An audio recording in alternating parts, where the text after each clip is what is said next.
Morning students, I welcome you all for our history lecture. Lesson number 2, Sources of History. Introduction. A number of objects used by our ancestors still exist. Some inscriptions from the past have been recovered. Sources like these help us to understand our history.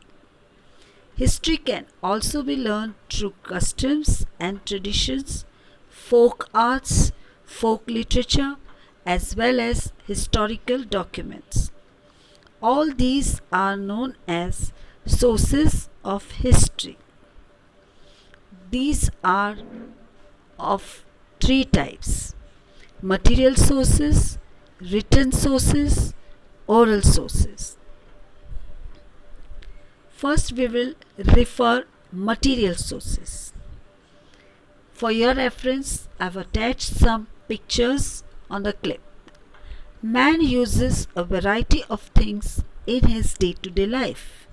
They are known as artifacts used by humans in the past, provide us valuable information about life in the ancient times. We can decide the period of ancient artifacts like earthen pots by studying the shape, color, and design on ancient pots hearths. The ornaments and other artifacts throw light on social interaction. We get information about the diet of the people from the remains of food grains, seeds, and bones of animals found in excavations. Also, we find the remains of houses and buildings built in different historical periods. We also find ancient coins and seals.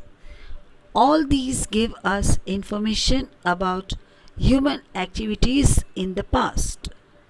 All such artifacts, articles, monuments, or their ruins are called the material sources of history. Here, some material sources pictures have been attached: pots, hearths, coins, scripts. Written sources. The Stone Age people have recorded many events and expressed their emotions in paintings on rocks. It was only after thousands of years that man learnt the art of writing. In the beginning, humans used symbols and signs to record their thoughts and ideas. However, it took thousands of years for a script to develop from this. Script means a language. In the beginning, man wrote on potsherds, unbaked bricks using pointed objects. He also used birch, bhuja tree bark to write on. As his experience and knowledge increased, he began to write in different ways.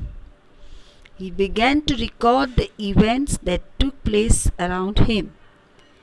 Accounts of the proceedings of royal courts were also written systematically. Many rulers had their orders, judicial decisions, donations, etc., inscribed on stone or copper plates. Over a period of time, many forms of literature developed. They included books on religious and social subjects, plays, poetry, travelogues, and scientific works. All these literature help us to understand the history of the various historical periods. These sources are known as the written sources of history.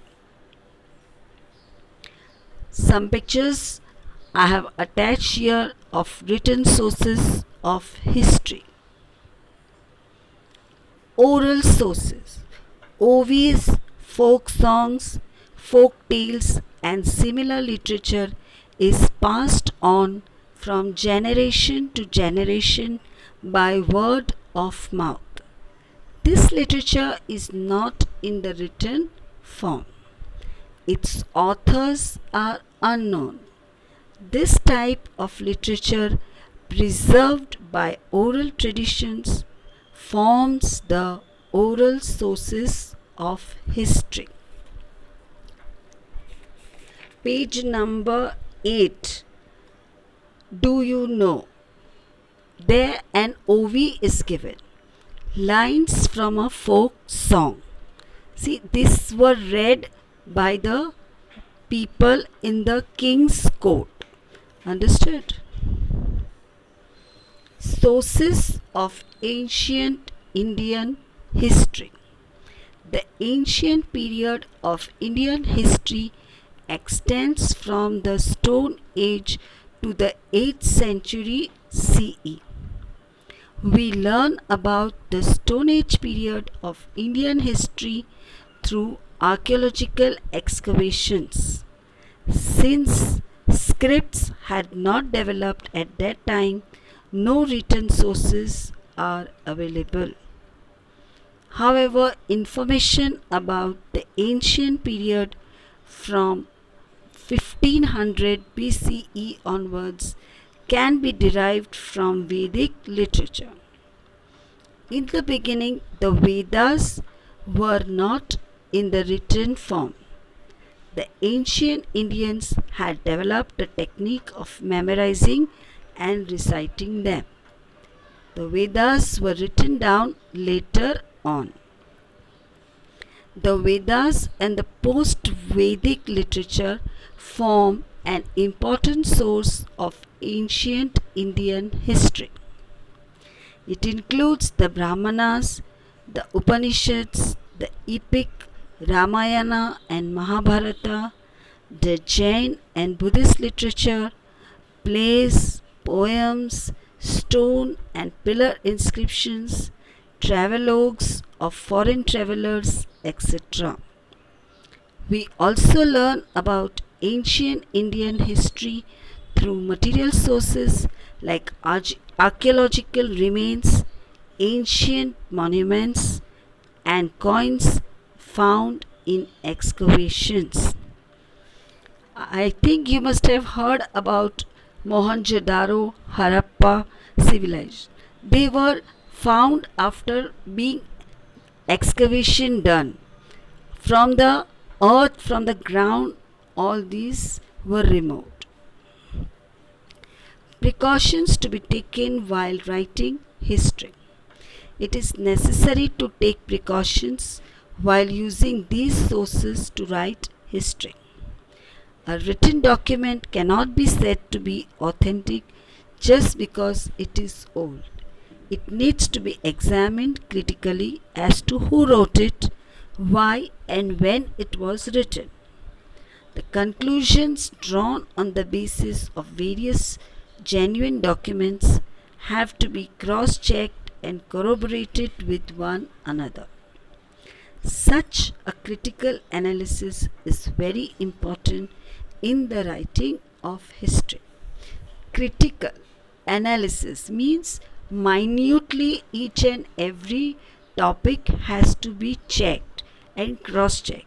Without doing that, we cannot mention it as correct.